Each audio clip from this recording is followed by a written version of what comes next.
నిజంగా చెప్తున్నాను.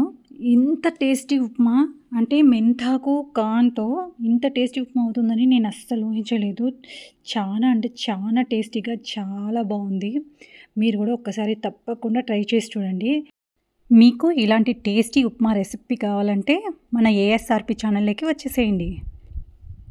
దీన్ని చూస్తా ఉంటేనే నోట్లో నీళ్ళు ఊరుతున్నాయి. ఇంకెందుకు లేట్ చేయడం, దీనికి కావాల్సిన పదార్థాలు చూద్దాం రండి. ఉప్మాకి కావాల్సిన పదార్థాలు: ఎర్రగడ్డ, కరివేపాకు, పచ్చిమిరపకాయలు, కొంచెం అల్లము, కార్న్, మెంతాకు. ఇవి ఉంటే అయిపోతుంది. మనం ఈరోజు తీసుకున్న 3 ఇంగ్రీడియంట్స్, ఒకటి వచ్చి మెంతాకు. మెంతాకు వల్ల షుగర్ కంట్రోల్ అవుతుంది.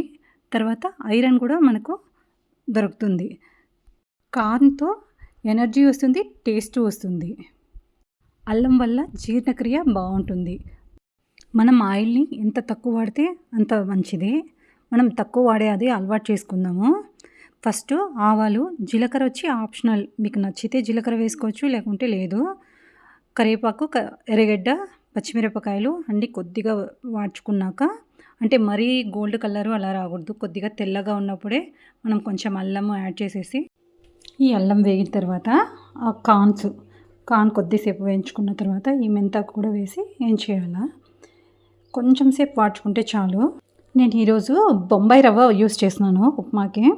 నేను 1 గ్లాసు రవ్వ తీసుకుంటే 3½ గ్లాస్ వాటర్ అయితే వేసుకుంటాను. మా ఇంట్లో అయితే కొంచెం జారుగా తింటాము. ఉప్మా పొడి పొడిగా కావాలంటే 1 గ్లాస్కి 3 గ్లాసులు ఎసరు అయితే సరిపోతుంది. నేను ఎప్పుడు రవ్వ ముందే తెచ్చుకుంటాను. 2 కిలోలు తెచ్చి ఏంచి పక్కన పెట్టుకునేస్తాను. ఎందుకంటే మనకు తొందరగా చేసుకుంటాం కదా టిఫిన్స్. అలాంటప్పుడు ఇబ్బంది లేకుండా మళ్ళీ ఏంచే పని లేకుండా ఉంటుంది. మీరు కూడా అలా వీలైతే అలా చూడండి, కొంచెం పని తొందరగా అయిపోతుంది.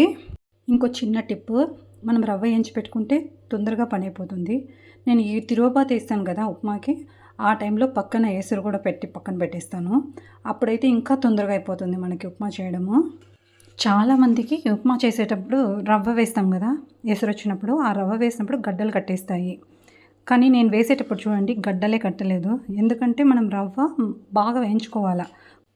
మరీ రవ్వ తెల్లగా కాకుండా ఎర్రగా కాకుండా మీడియంగా వేయించి పెట్టుకున్నామంటే టేస్ట్ కూడా ఉప్మా చాలా అంటే చాలా బాగుంటుంది. మీరు కూడా ఒకసారి ట్రై చేయండి. ఉప్మా చేసేటప్పుడు మాత్రం ఒకటి గుర్తుపెట్టుకోవాలా, ఉప్మాలో కరెక్ట్గా ఉప్పు వేసుకుంటే ఆ టేస్టే వేరు. అందుకే ఉప్మా అంటాం మనము. ఇప్పుడైతే ఉప్మా రెడీ అయిపోయింది. ఈ ఉప్మాకి కాంబినేషన్గా నేను పల్లీలు, కొబ్బరి చట్నీ చేసుకున్నాను. చాలా బాగుంది. ఖచ్చితంగా మీరు పల్లీల చట్నీ ఉప్మాని ట్రై చేసి చూడండి. ఈ ఉప్మా అయితే నేను ఫస్ట్ టైం ట్రై చేశాను.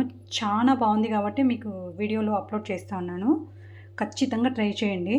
ఈ ఉప్మా అయితే చాలా హెల్దీ అండ్ టేస్టీ ఉప్మా. ఈ వీడియో మీకు నచ్చినట్లయితే లైక్ చేసి షేర్ చేయండి. మన ఛానల్ని సబ్స్క్రైబ్ చేసుకోవడం మర్చిపోకండి. Thank you for watching. Bye.